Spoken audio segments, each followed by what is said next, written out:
Hello, my name's Eric, and this is my extremely beautiful wife who's almost 50. How is that happening? I don't know. She looks like 30. But welcome to our YouTube channel. And what are we going to talk about today? Well, have you ever had those moments where you hear a voice in your head? You may be trying to get to the gym, and something inside your head is going, I worked really hard today. I think I should have some self-care today. Or it can even be a situation where your husband or wife might be doing something and you're like self-sabotaging the situation and just wanting to start an argument over it. It's an inner critic, a devil voice inside, and that's what we're going to talk about today. Yeah. And so it might be like kind of another one of our videos where it's like, this is kind of weird. What are they talking about again? But so I wanted to kind of give you an example and maybe you can see what we're talking about. And not to take credit, I don't want to take credit for this idea because I learned it from another video. But basically what I want everybody to do that's watching this video is think of your favorite color in your head and don't say it out loud. Just think of your favorite color and say it, okay? Say it in your head so you know what you're saying, like what you're thinking. So now that you've done that, when you said that favorite color in your head, like you got to think like, who was talking? Who was talking right there? Was that you? Or was that another voice? Was there another voice in your head? So this hopefully it's not too complicated of a subject today, but this is what we're talking about, is that voice in your head. We have different names for what we call it. I like to call it my conscious, which I feel like is me, who I feel like I am. And then the subconscious, which that's the thing in my head saying I like silver. I like the color silver. So I feel like there's two people, right? So that's the way you feel too? Is there's like two things? Or what's your feeling on what we're talking about? I feel the same way. I feel as though I have an observer, a true self, an inner me. And then I also feel like there's a critic. I call it devil, God, or devil, true self. Yeah. So we have different names, but there's the same thing. It's just how we refer to these things in our head. And I think it's important that we discuss why are we talking about these things. In our first video, why are we talking about making things up? In this video, why are we talking about an additional voice in your head? And the reason we like to talk about these things is because this is some important stuff that we've been working on in our life. And this can become like a very powerful tool for you to use if you understand that it's there, right? So like, if you understand that you have a voice in your head, you can understand like what do you feel like are some problems that this voice in your head can cause? Quite a few problems. It can cause you not to go after your dreams. It could simply just bring up fear and you don't want to get past it. For instance, starting a new YouTube channel. You could start saying to yourself, oh, I don't have good enough equipment. Just all these negative things that could get you to not go after this. Even sabotaging your relationships, all sorts of things. Not getting you to go after a job. Yeah, and so you're probably thinking like, that's crazy. Like, if this is me, or this is a thing in my head, why would this thing like try to sabotage me, right? But I think that's a lot of reason why you probably call it the devil, right? Is because it seems really weird, but this inner voice, I mean, I can't think of many times that it's for your greater good. It's mostly against you. I think it was probably like a natural instinct that probably is carried on, you know, like a natural instinct to protect yourself, maybe. You know, like use the example of making things up, like think that you're looking at a guy when you're not. It's like to protect me so I don't get hurt. You know, so I don't get hurt by you cheating on me. So it's like it's my subconscious is kind of looking out for me in that sense, saying like, hey, she's probably looking at another guy. Be careful, be careful. But I think a lot of times the problem is that it's just not true. You made it up, and so you gotta really control this voice in your head. And you know, more examples I think just to give people, you know, like we talked about, like food. Food is a big one. Huge. Like, you know, the inner voice when it comes to food, like what does it want you to eat? What does it tell you to eat? Pizza, Yeah. Blizzard, and Oreo Blizzard. Yeah. Yeah.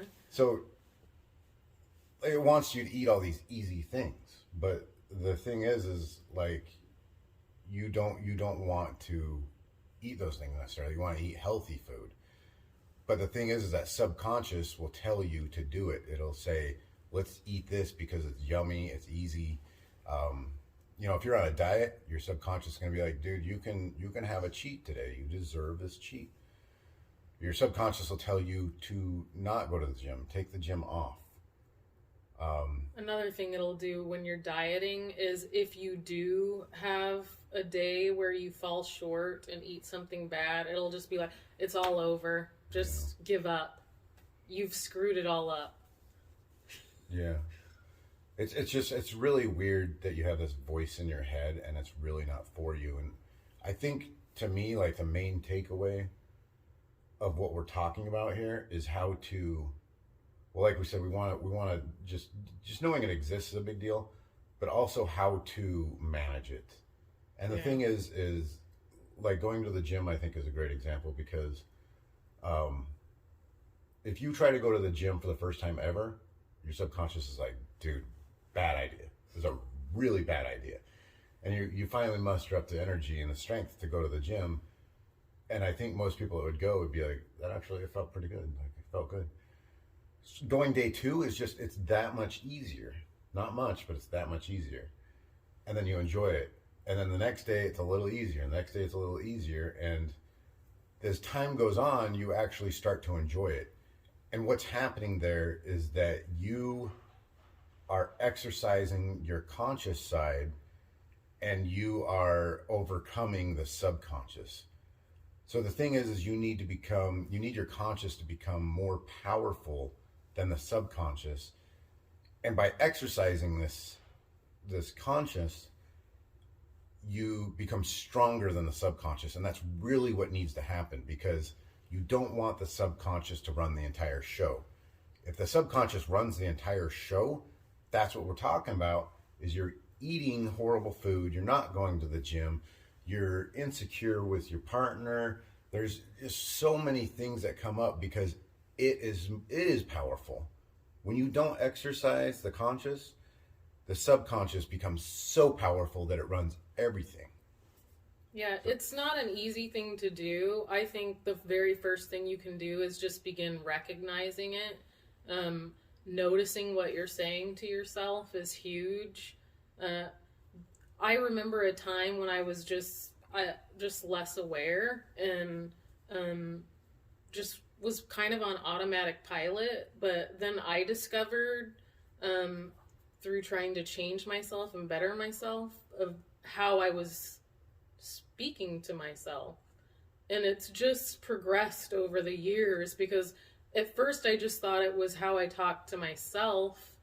And then I started to realize that it also makes things up and affects my relationship. And it is a powerful tool to develop yourself and have deeper connections in your relationship, which is huge. Yeah.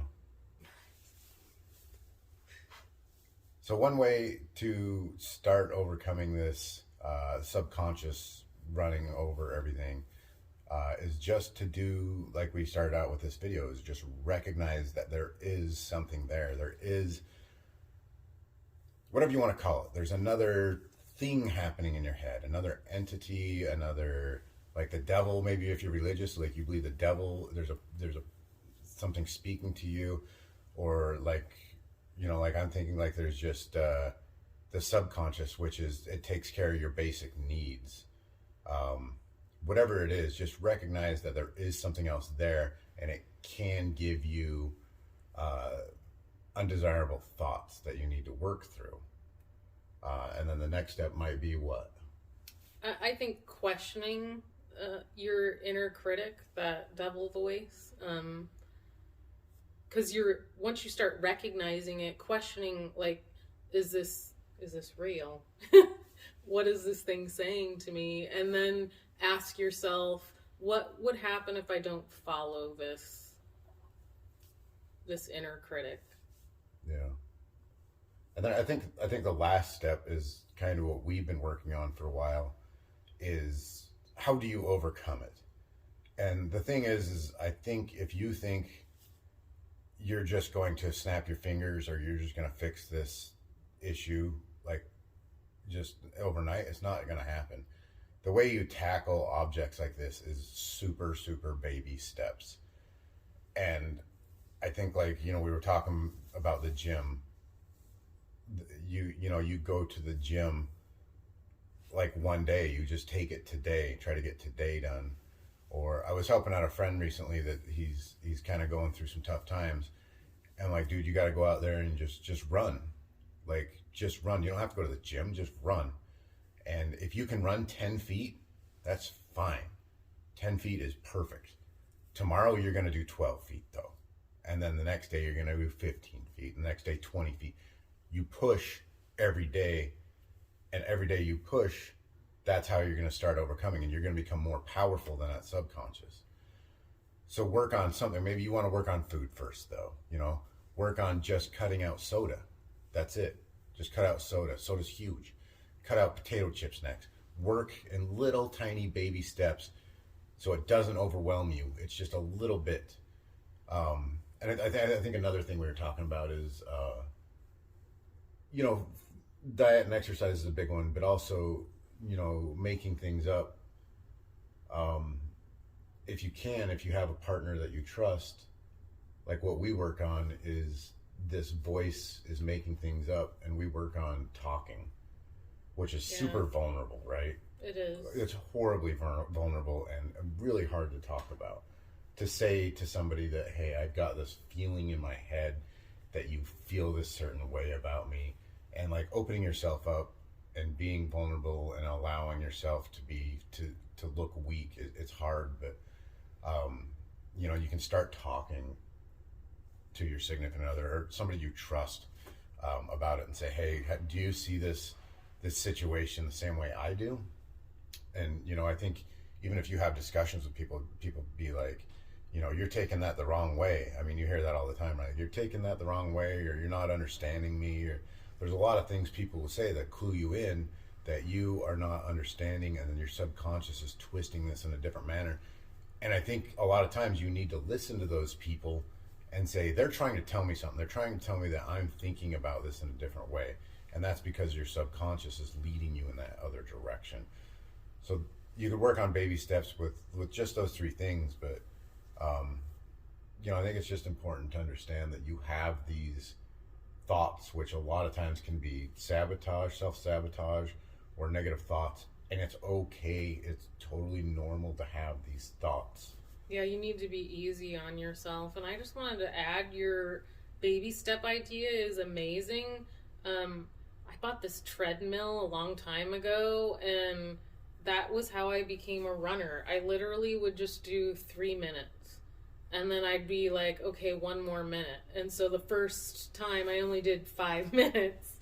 And then I just kept adding minutes. Yeah. And I was really worried that treadmill would just become like a clothes hanger. But I worked on it one step at a time and actually became a long distance runner. So it's a fabulous baby steps work. And well, anybody who goes out and does anything never just runs a marathon the very Yeah. first time they put on shoe. Yeah. Everybody starts out at the bottom, and everybody, like, you know, Yeah, especially, look, even David Goggins, Yeah. he had to push it just one step at a time. yeah, Yes, you You know, have to master things. yeah. And if, like, say you're like super out of shape, like if you're severely obese or something, walking is fine. You Yeah. know, like walk. I mean, like that's the same thing. Walk 50 feet today. Just walk to the end of your driveway. But tomorrow, you're gonna walk halfway to your neighbor's house. You know, and then the next day you're gonna walk past your neighbor's house. We're going further every day, and we're going to become stronger and stronger and stronger until you are not weaker than that subconscious. Oh, another thing I wanted to talk about before we're done is we talk about like what we call zombies, right? Like people that aren't really Yeah. aware. They're not like, you know, you have a conversation with somebody and they just talk the whole time and they don't listen to anything you say, and they're just kind of in their own world. And I was thinking about that, and I think a lot of that is also like this subconscious thing we're talking about, where it's, I think the human mind, I think a lot of the reason that the subconscious exists is the human mind really just loves routine. Wake up, go to work, come home, watch TV, go to bed. You know, simple. And I think the subconscious is just like, let's just go on cruise control so I can run the show. But I think that's, again, what we're talking about is like you have to fight against that. I think you just have to really fight against it because it wants to run the show, and that's how you turn into a zombie, is because you let the subconscious go, okay, we're going to do our schedule today, and I'm not going to think about anything, and I'm not going to put any effort into anything. I'm not going to tell my wife I love her, or that she's good looking, or I'm not going to exercise, I'm not going to diet, like I'm not going to do anything. I just want super easy, and it's all weakness. It's all weakness. And you may have grown up that way. That maybe you're the way you were taught to live, but there's a way out of it by doing baby steps. Yeah. And just becoming more aware of yourself and like getting curious about who you are and what's going to make you happy and like analyzing these things. And I think that's what we both truly want out of this is we've grown and developed ourselves, and we're in a loving relationship and we can trust each other, and we want as many people as possible to be able to have those things too, and why we're doing this. Yeah, and it's, you know, just not to get confused about like when I say weakness, it's the whole entire purpose is happiness. Yeah. And this is a huge part of happiness, is letting that conscious become so strong that it's not pushed around, and it's not, you don't want to be told what to do by your subconscious. You want to run the show because you will make you happy. And that's the whole point. And so when I say weakness, I'm not really picking on anybody. I'm not like saying like one way or another is not the best. I'm just saying like this is a great way to find happiness. And we've been there. Yeah. Oh, for sure. For sure. Yeah. That's another, like, we've been in those situations, all of them. So we've learned from them. But that's the thing is like, that's why we're talking about this too, is because that subconscious will, it is so sneaky. It is. It is so, all of a sudden you'll be sitting there eating a whole entire bag of Oreos going like, what just happened? Like, what just happened? And you just don't even know it. Like, literally weird stuff like that happens, and you're like, okay, well, I gotta, like, shut this down. Because it's like, this is taking over. It'll sneak through the back door, and it'll try to get you. And if you're not on top of it, it'll take you back over again. So it's a constant battle. It's not just something that you win, and then you quit, and you just go on. Like, it's a constant battle. Like, it is something I face on almost a daily basis. It gets easier, though, especially as time goes on and recognizing it. But yes, it is a constant. It's just something that you live with, I think, unless you're some guru like Eckhart Tolle or Yeah, I think everybody struggles. Just because it's on my mind too, I was going to say one thing for exercise that I think is super, super good baby step for people. a lot of people don't want to go in the gym. They don't want to exert any energy, which, listen, I get it. I had to start going to the gym too, and it's hard. I think a great way to go to the gym, baby step wise, is to go to a gym with a sauna, and you sit in that sauna for as long as you can, 5 minutes, 3 minutes. I see people go in for 2 or 3 minutes all the time. Go in for 2 or 3 minutes, but time yourself, because tomorrow today if you do 3 minutes, tomorrow you're going to do 4. The next day 5, and you don't have to work out or anything. Just go in the sauna. Showing up. But the sauna is an amazing tool to overcome the subconscious, because the sauna is super interesting because you can sit in there and you can watch yourself get super uncomfortable, and you can watch your subconscious go to work. Like my subconscious would be like, dude, you can't breathe, like you're sweating, and not to be too gross, but a thing that my subconscious always makes up is like, you have to go use the bathroom, and it doesn't. It's just, it'll start making excuses on why you need to get out now, like right now. And if you can just milk that time for even 10 seconds, you are beating that subconscious. And that's why I like the sauna. That's one of the best things I like about the sauna is I set a 30-minute time limit, and I'm not getting out until 30 minutes. I don't care what's happening. And like, it can be a challenge. Like yesterday, some people came in and poured water on the rocks and made it steam. And I was already super hot from working out. So it made it way worse, but I stuck through it. And some people came in and poured water on the rocks, and I was already hot. So I wanted to get out, and it was insane. But I made it through, and when you make it through something difficult like that, it feels really good, and you overcame your subconscious, and that's what it's all about. It's like lifting weights for your conscious and overcoming something. You got to be strong in your subconscious, and your subconscious is super strong. So something you got to work on. I actually think like neurologically, you create new pathways when you start changing your habits. So it's actually like super interesting if you look into it like neurologically, that you're almost like a software program, and you're just running like normal, and to get out of that software cycle, you just need to take those baby steps and rewire those neuro pathways, which I think is nerdily pretty interesting. Yeah, and you know, I think now that I'm thinking about it too, it's when you do something like sit in the sauna for a set amount of time that you chose to do, I think what happens is that gives you confidence. It says, I did something that I said I was going to do. And so when you go do anything else, like if you start your own business, or you go, you know, whatever, talk to somebody about something that's intimidating, like you have a little more confidence, you know, say, I'm going to do this, I'm going to do something, and I'll see it through. And I think those baby steps with a sauna or whatever, that's how you build the confidence that you're looking for. And empowerment. I know I used to not work out, and when I was able to work out and build muscle and change my body and feel strong physically, it made me feel stronger emotionally, which was super empowering. Yeah. Yeah, it's a big deal. It is a big deal. Yeah. It doesn't have to be exercise, though. I mean, it can be diet, it can be doing your new business, it can be taking walks, doing the baby step to the mailbox, whatever that is for you. I think exercise is so important because it calms the brain. I do too.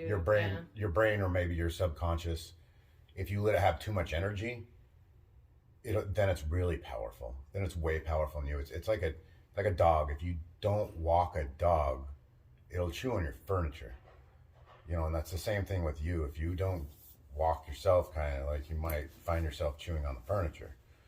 And you know, it's just you gotta tire that subconscious out, and you gotta make it weaker, and you gotta make you stronger. So I think exercise is important, but I get that it's a big bite to chew on in the beginning. But that's why I was saying about the sauna. The sauna, you're sitting there, you're just sitting in heat. Like most people can do that. So that's why I want to add that little baby step in. But however you do it, walk, sauna, run, go to the gym, ride a bike, do something. Just do something. Good advice. Yeah. So did you have anything else you want to add about this? No, I think that's it. Except I would like if they would comment, like, and subscribe. Yeah. If you could comment and just, we'd really like to know if we're way out to lunch on these. Like, maybe every view that we're getting is because they like to laugh at how ridiculous we are. Let us know. Or if you're into this and you're like, wow, this is really like great information, let us know that too. If you have an idea about something you want to talk about that's kind of crazy that you want us to talk about, like that would be great. Like any comment, I think would be appreciated. It would, absolutely. We are absolutely interested in seeing what you all have to say and open to any, interpretation or your ideas. Yeah. So, sounds good. Hope you have a good rest of your day or night or whatever. Whatever. Okay, goodbye. Okay, bye.